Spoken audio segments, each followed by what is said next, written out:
Okay, so in the previous video, we talked about properties of congruence modulo n and said that we will be able to use these properties like addition, multiplication, and in some cases division in order to simplify our calculations, right? When we only care about the remainders modulo n. And so in this video, we'll talk about a specific example, which is that of solving a congruence for x. And this is really not unlike solving an equation for x, similar to what you might have seen in high school. Right? For instance, 3x plus 1 equals 5. The way you would solve that is, okay, you would maybe subtract 1 from both sides of the equation, and then divide both sides of the equation by 3 in order to get the unique solution, x equals 4/3. Now, when you're asked to solve the congruence 3x plus 1 is congruent to 5 modulo 7, now what that means is, can you find an x such that 3x plus 1, when you divide it by 7, has remainder 5? All right, so that's one way you can think about this question. And well, how would we solve this? Well, since we only care about the remainders here, consider that for modulo 7, right, for the specific congruence relation, there are only 7 congruence classes, right, from 0, so all integers with remainder 0 when you divide by 7, 1, all integers with remainder 1 when you divide by 7, and so on, 2, 3, 4, 5, and then finally 6.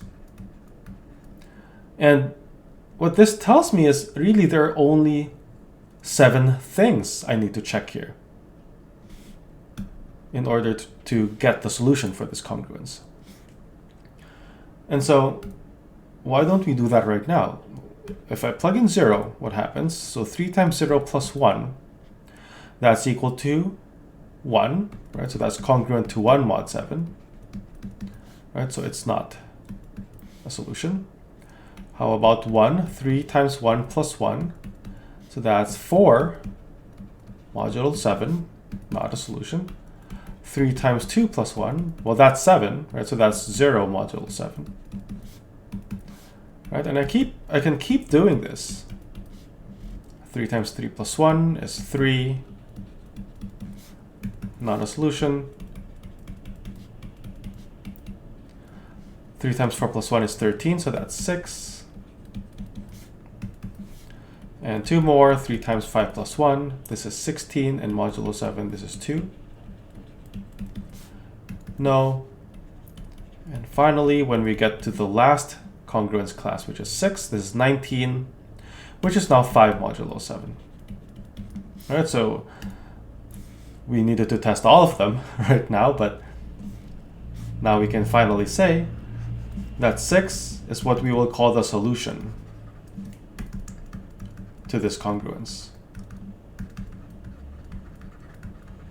And note that this doesn't mean that 6 itself, the number 6, is the only solution. This means any number in the same congruence class as 6 will satisfy that congruence. So what else is there? So 6, since we're dealing with modulo 7, I can keep adding or subtracting 7 to the number 6 and get other integers in the same congruence class.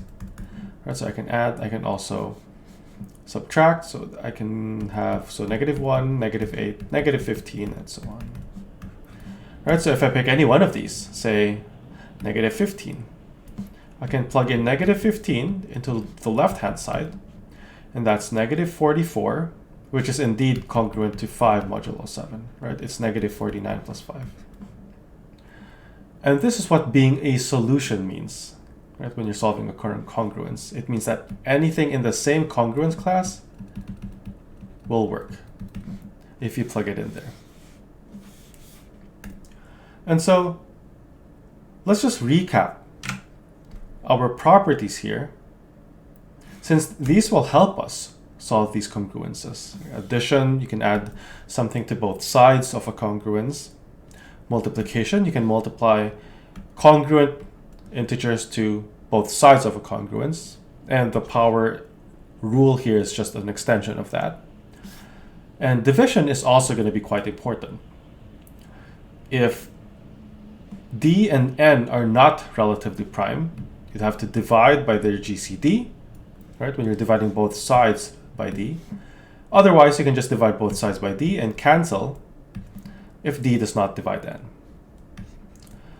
Right? But now our goal, again, is to try to solve congruences of this form. AX is congruent to B modulo N. Now, I should mention here that, well, since there are linear congruences, you can already probably imagine that there are congruences that are nonlinear. Right? So I can have something like x cubed is congruent to 4 modulo 9. Right? So what integer, when I cube that integer, will leave me a remainder of 4 when I divide by 9. Right? So we're not going to talk about that. We're only going to consider these linear congruences for now. So let's work on an actual example here to see how we can apply the properties on the previous slide. Right, so 2x is congruent to 4 modulo 9. Okay, so this seems easy enough, right? If it's just 2x equals 4 as an equation, then you would just say, well, therefore x is equal to 2, right? By dividing both sides by 2. Well, from the congruence here that we have, I can also just say, since the GCD of 2 and 9 is equal to 1, I can apply the property from the previous slide that tells me I can divide both sides of my congruence by 2 and still get a true statement. Right, so this gives me x is congruent to 2 modulo 9. Right? And it looks very similar to this equation on the right here. Right? But it just works, right? Because again, 2 is relatively prime with 9. Again, this means the congruence class 2 is a solution. So again, as an example, it's 2, 11, 20, 29, and so on. And in the other direction, -7, -16, and so on. So all these integers will satisfy that congruence. And I guess now that we have numbers here, you can also visualize it this way.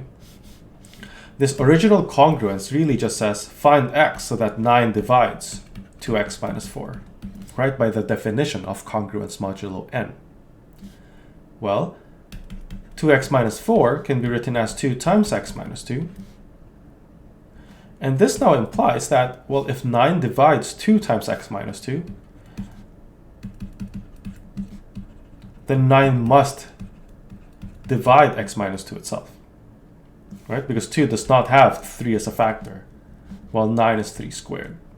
So both 3's in 9 have to be factors of x minus 2. Well, okay. So what this tells me now, converting back to a statement about congruence, is exactly what we ended up with. Right? So again, that statement about dividing both sides of a congruence really is this at the back end. Right? You can cancel out the 2 because 9 and 2 don't have any common factors. Okay, what about another example here? And this is going to be our last example for this video. What if the GCD of 2 and your modulus is not 1? Right? So if you try just dividing by 2 here, so let's try dividing by 2 on both sides. You're going to get x is congruent to 3 modulo 10. Right? But you'll actually see that this is not all your solutions. You're missing something when you just divide by 2 without looking at what's happening to the 10. Right? Because what our previous division property says is that when you divide by 2, so I'll write the congruence down again here.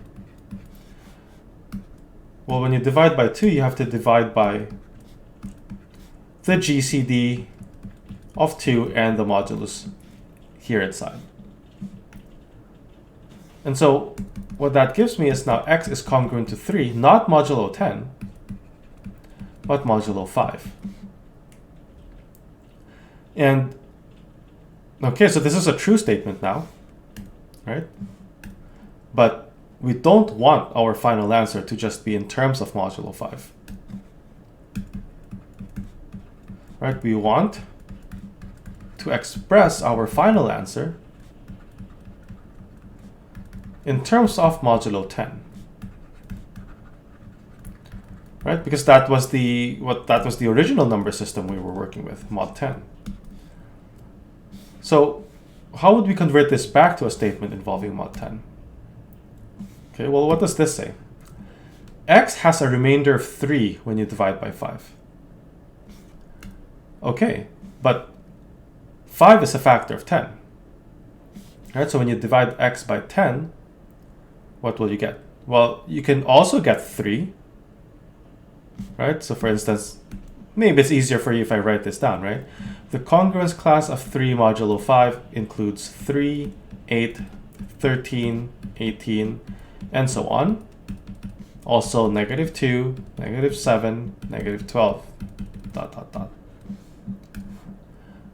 Looking at these numbers here, what are their remainders when you're dividing by 10? Well, there are two possibilities, 3 or 8. Right? 3 or 8. 3 or 8. 3 or 8.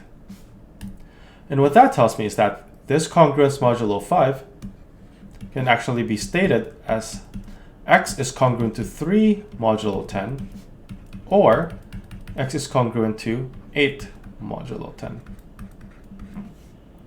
And now this is our final answer, again in terms of the original modulus here in our congruence. Now another way you can think about this is, well, x is congruent to 3 modulo 5.